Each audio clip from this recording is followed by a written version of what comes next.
I don't think that anyone would play a Slender game if it came out today, would they? The craze of indie micro-budget chasing simulators has grown stale, the market too saturated for even quality titles to stand out. Despite my distaste for Slender's lack of gameplay and YouTube bait scares, I can appreciate it for being a little fun title made by fans with more enthusiasm than game design experience. It spawned a genre, but Slender's style lacks legs. You can debate about the respective spookiness of whichever specter or boogeyman is chasing you through this week's forest, abandoned park, or haunted house. As far as gameplay goes, it's not terribly hard to replicate. Walk around and hunt for items while being spooked. Improving on this formula is simple, as any interaction and or variety is new. Wick is Hellbent Games' attempt to evolve the genre. Normally, I wouldn't have interest in such a title. There are countless new Slender permutations every year, and I can't go through them all for the sake of my time and sanity. They tend to be games I play when I have absolutely nothing else to do and fall to the furthest back burner on my to-do list. Still, I'm nothing if not a hopeful, cheery person, and every once in a while one of these titles catches my eye. For reasons I can't quite pinpoint, the Steam page for Wick proves such an occasion. Maybe it was the slightly more cartoonish art style? Hell, it's likely that I was just overcome with holiday cheer or dead time boredom. Whatever the reason may be, I decided to go into Wick without the usual cynicism I have for Slender likes. Yes, the Slender clone is a tired genre, but I can't exactly hold that over every similar title's head forever, can I? At some point, shooters had to stop being considered all Doom clones, so let's do it. Join me as I tell you all about my true feelings for the horror game called Wick. Wick goes for a minimalist approach to direction. Dropping into the game, you play as a nameless, blindfolded teen being led to an area where you will play a game called Wick.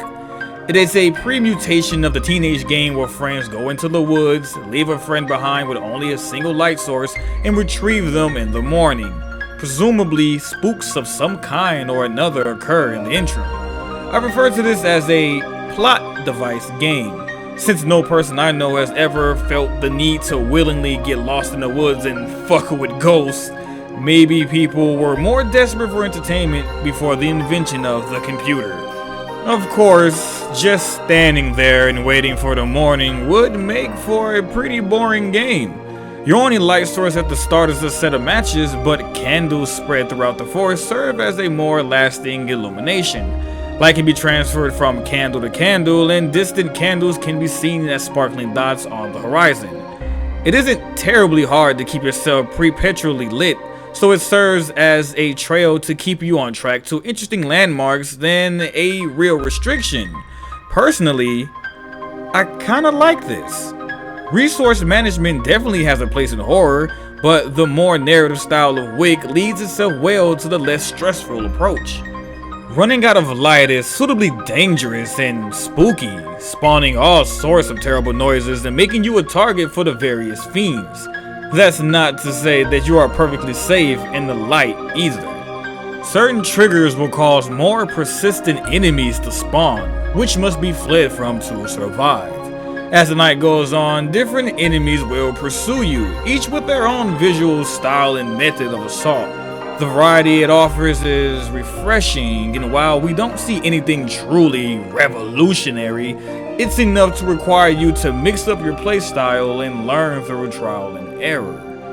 The meat of the game comes from discovering a large assortment of collectibles. Notes, documents, and items all serve to flesh out the game world through little snippets of story.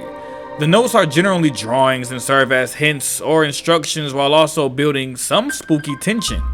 Items are all suitably unsettling and come with a little snippet of audio narration to further up the creepiness factor.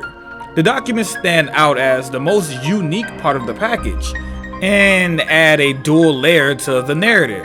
A series of police interviews with the group of friends that left you in the woods allude to the fact that something went wrong during tonight's game of Wick.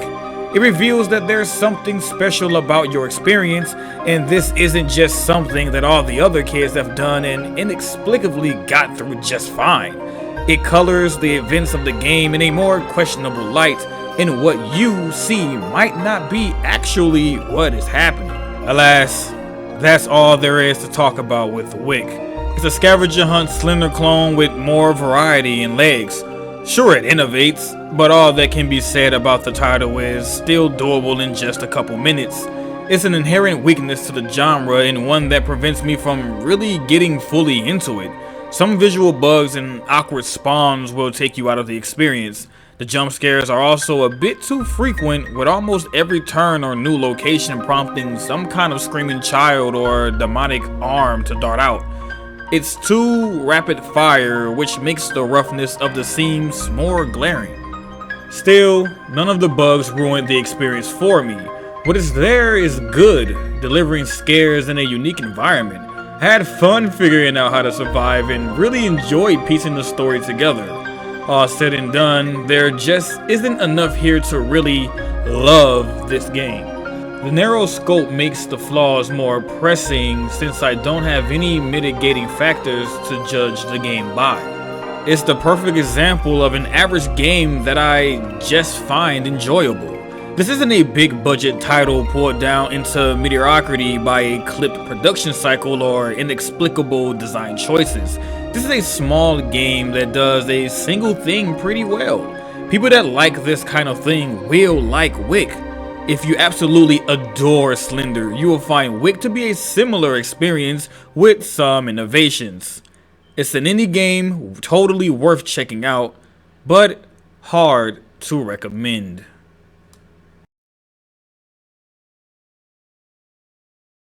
Thank you guys so much for tuning in to the latest episode of History Behind the Horror. If you did enjoy what you're seeing here tonight, you would love to tell me about it, or you guys have any suggestions for the future of History Behind the Horror, please consider checking out my Twitter page. Link will be in the description, and also link down there will be my Patreon. It does help this channel out a lot, and I only ask for $1 a month, and throughout that whole month you will get every video a day early than anyone on YouTube, and also some other exclusives too, like what I'm playing currently, what horror games I'm planning on playing, what I'm looking forward to, and also monthly live streams. So again, thank you all for tuning in to the latest episode of History Behind the Horror. You guys' support keeps this channel alive, and I am grateful for every last one of you. And I hope to see you on the next episode of History Behind the Horror.